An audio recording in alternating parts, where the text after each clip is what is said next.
hamigiisa ku haysan qulubta durbaba hadafkiisa ma haybsan karaayo durbaba hadafkiisa ma haybsan karaayo cirkoo hogol daadshay dhulkoo hirqanaya ninkii ku haraaday habaarane weeye hogiyo booraamo qofkii ku habaaba ciddii hagilaydba inuu helo weeye hogiyo booraamo qofkii ku habaaba ciddii hagilaydba inuu helo weeye بسم الله الرحمن الرحيم السلام عليكم ورحمة الله وبركاته وحيسدني لحد اونلاين بروجرامكا حسابتا فور جابتركي كالكولوسكا حيسدني هوري waxaynu soo qaadanay equation of the normal and tangent waxaynu maanta eegi doonaa stationary value kelmadda stationary waa shaygu markuu taagan yahay marka qiimaha uu yeelanayo functionkiinas markuu taagan yahay ayaynu eegi doonaa turning pointska iyo stationary value waa isku macnuun halka waxaan eeganaa stationary value hadda waxaan eegi doonaa coordinate turning points oo aynu testigareyn doono functionkeena maximum minimum waxuu noqonaya stationary value-ga functionku yeelanayo waa any value functionku yeesho kaasoo rate of the change with respect to x ay zero noqonayso yani stationary value-ga maxaan ka wadnaa waa meesha rate of the change-ga with respect to x ay zero noqonayso macnaheedu waa maxay waa meesha dy dx ay zero ku tahay si kale hadaynu macnayno waa meesha gradient of the tangent in wanakina dy dx iyo gradient of the tangent waa isku macno marka waa halka dy dx ama gradient of the tangent-ka functionku yeelanayo uu ka noqonayo zero oo shay u taagnaanayo inuu dhaqaaqaynin markaasi stationary value dy dx baa maxay noqonaya zero noqonaya waxaa jiraya three tables of the stationary points kaasa oo noqonaya maximum minimum iyo inflection points haddaynu one graph ku combine garayno isku xidhnana qaabkaasoo kale kugu ekaan waa maximum oo functionkaagu soo jeesanayo waa inflection oo aanu functionku soo jeesanaynin xaguu sii soconaya iyo minimum oo kor u soo jeesanaya haddaba example-keena u nimaadno waa very simple waxaa lagu yidhi find the stationary value of y baa kula mid x power 3 plus 3x plus 2 marka keli maxaynu doonaynaa inaynu la soo baxno x iyo y labadaan baan doonaynaa find the coordinate stationary value y baa kula mid x power 3 plus 3x plus 2 then functionkeeni derivative aynu ku samaynaynaa y baa kula mid x power 3 plus 3x plus 2 markaan derivative ku samayno waa 3x square plus 6x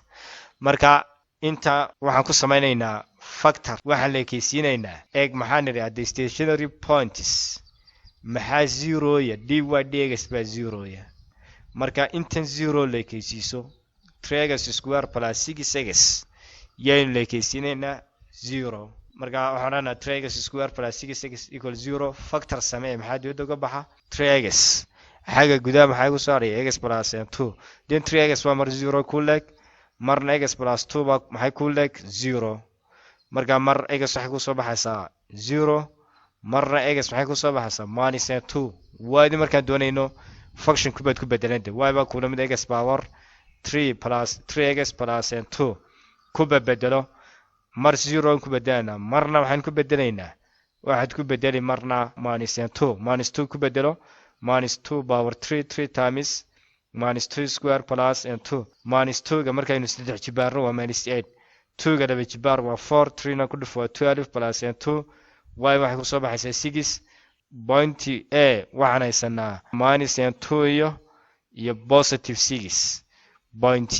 b na maxaan haysanaa 0 iyo positive 2 example-keena labaad waxaan haysanaa y baa kula mid ah 2x power 3 minus 6x square minus 18x plus 5 derivative ku samayso y equal 2x power 3 minus 6x minus 18x plus 5 markaan derivative ku samayno waa 6x square minus 12x minus 18 then halkaa markaan joogno maxaan nidhaha stationary points maxaa zero iyo dy dx equal 0 markaan inta 0 lekeysiinaynaa waxaan haysanaa 6x square minus 12x minus 18 equal 0 then haddaad doonto si shaygu kugu simplify garoobo problemka waxaa la sameeyaa meel kasta waxaad u qaybisaa 6 u qaybi waa x square minus 2x minus 3 equal 0 then factor baynu samaynay waa laba number haddii la isku dhifto 3 kala jarano minus 2 waa minus 3 iyo positive 1 factorskiisii samayso waxaa ku soo baxay x minus 3 x plus 1 then x mar waa positive 3 marna waa minus 1 y did don ku noqo original equation kaagii y baa kula mid ah 2x power 3 minus 6x square minus 18x plus 5 mar 3 ku bedelo waxaa noo soo baxaya minus 49 marna ku bedelo minus 1 ku bedelo waxaa ku soo baxaya minus 2 minus 6 plus 18 plus 5 jawaabteed waa 15 marka point 1 na waxaan haysanaa 3 iyo minus 49 point b na waxaan haysanaa minus 1 iyo positive 15 2 pointska hadaynu ku dhaafno stationary points keena halkan waa 10 points stationary points iyo 10 points or the coordinate 10 points waa isku macno they are same 10 points are the points of the graph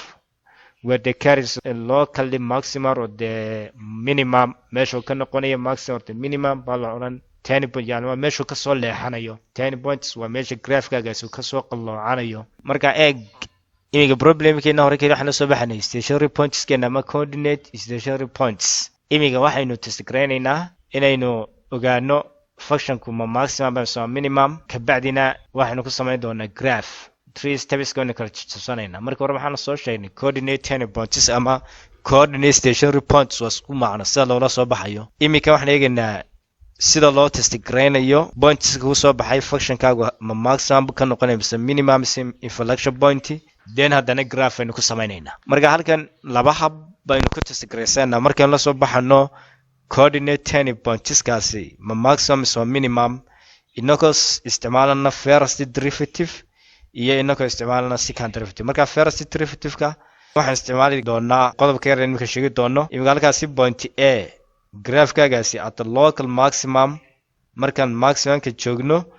the sign of the derivative wuxuu iska soo bedelayaa from positive to negative yani maximumka wuxuu iska soo bedelaa from positive to negative minimumka wuxuu iska soo bedelayaa waa from negative to positive laakiinse inflection pointska waa stationary no changes ma dhacayo marka eeg signka dy dx markuu dhex marayo 10 pointska maximumka wana graphka kugu muujiyay yani wuxuu ka tagayaa from positive 0 negative minimumkana minus 0 positive inflectionkana waa positive to positive or negative to negative example-kan xaga kii hore kala mid yahay laakiin maxaa determine gareyna nature of this points kan nature of this points kan oo maximum iyo minimum ka macnihiisu yahay marka lagu yiraahdo nature of this points ka determine garey waa maximum minimum inflection points waxaan haysanaa y ba ku namid x power 3 minus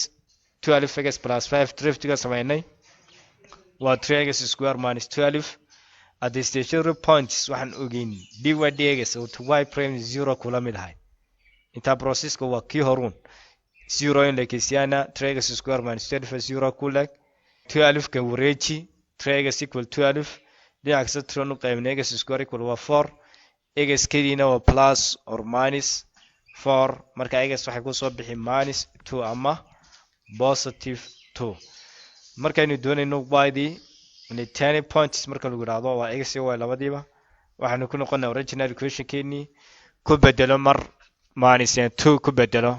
waxay ka soo baxayaa positive 21 minus 2 markaan saddex jibaro minus 8 2 iyo 12 isku dhufo 24 plus 5 y waa 21 point a maxaan haysanaa minus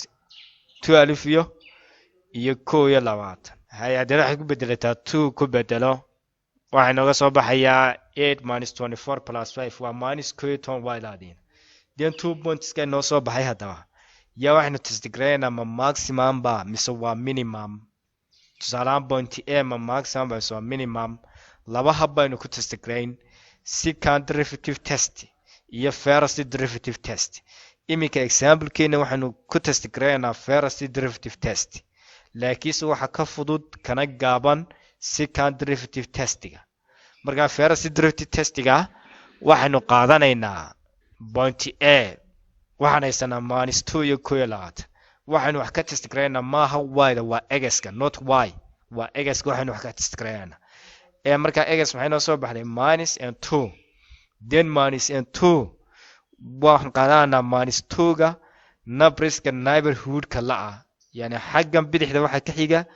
minus and 3 xagga midigna maxaa ka xiga -1 then derivative keeni first derivative waxa noo soo baxay dy dx ku test garee numberskan dy dx of the y prime waxa ku ay 3x square -12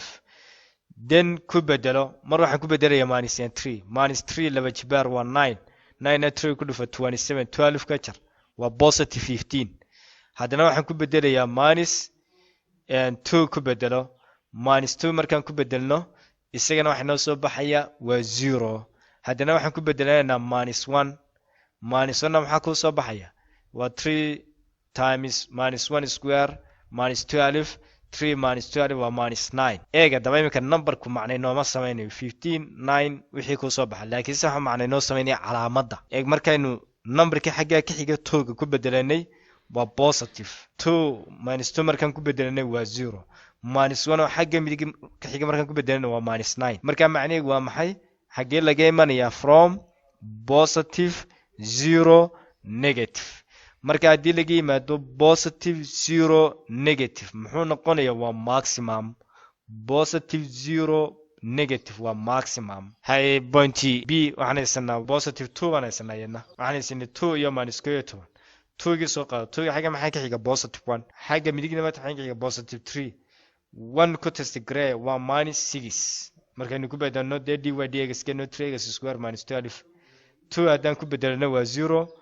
markaynu ku bedelno 3 na waa 27 -12 waa 15 eeg imikana maxaa noo soo baxay -6 0 positive macnaheedu waa maxay waa negative 0 positive negative 0 positive marka haddii laga tago negative 0 positive isna waa maxay waa minimum example-keena labaad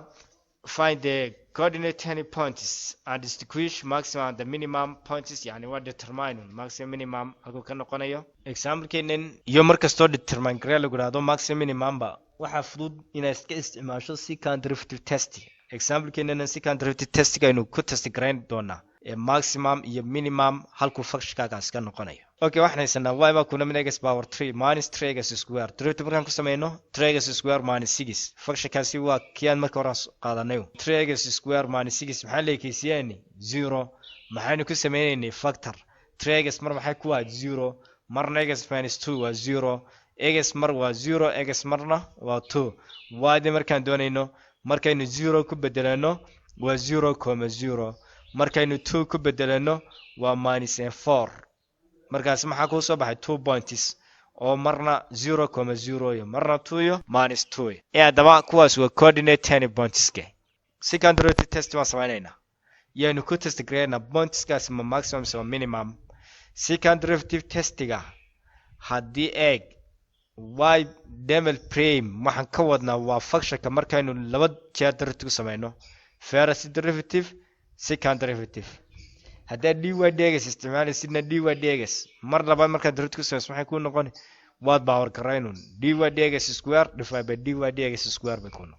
laakiinse qaabkan kale aynu isticmaalano y prime waa first derivative y double prime waa secant derivative marka haddii secant derivative-ku ka yaraada 0 waa maximum yacni number by 0 ka yar macnihiisu waa maxay waa negative yani haddii secant derivative-ku kuu soo baxo 0 waa maximum haddii secant derivative-ku ka weynaado 0na waa minimum number by 0 ka weyn macnihiisu waa positive haddii secant derivative kuu soo baxo positive-na waa minimum hadduu kuu soo baxo 0na maaha laa ilaaha illallah walaa ilaaha illallah positive-na maaha negative-na maaha labada midna maaha number ana positive iyo negative midna ahayni waa 0 markana maxaa dhaca waa inflection points example-keeni point-keena soo qaadano point a maxaynu haysanay 0,0 functionka markaynu first derivative ku sameynay y prime 3x square minus 6 mar labaadaan derivative ku sameynaynaa waa 6 minus 6x minus 6 haddaba point a maxaan haysanay 0,0 ku bedelo 0 6 times 0 waa 0 then dy dx waxay ku soo baxday -6 marka maxaan idhi haddii numberku ka yaraado 0 oo macnaheedu yahay hadduu minus soo baxo pointigaas waa maxay waa maximum ay haddana secant derivative waxaan haysanay 6x minus 6 marka x ku tahay 2 point b ma soo qaadana 2 iyo minus 4 2 ga ku bedelo 6 2 ku dhufo waa 12 6 ka jar waa positive hadduu positive soo baxana muxuu noqdaa waa minimum this waa minimum intaas baynu ku soo dhaafaynaa dhowrkaas su'aalood waa soo dhow kareenaysaa insha Allah haddii ilaahay qadaro waanan isdheegi doonaa wixii problems ka soo baxa haddii ilaahay raado insha Allah waad mahadsantihiin. Assalaamu calaykum waraxmatullaahi wabarakaatu.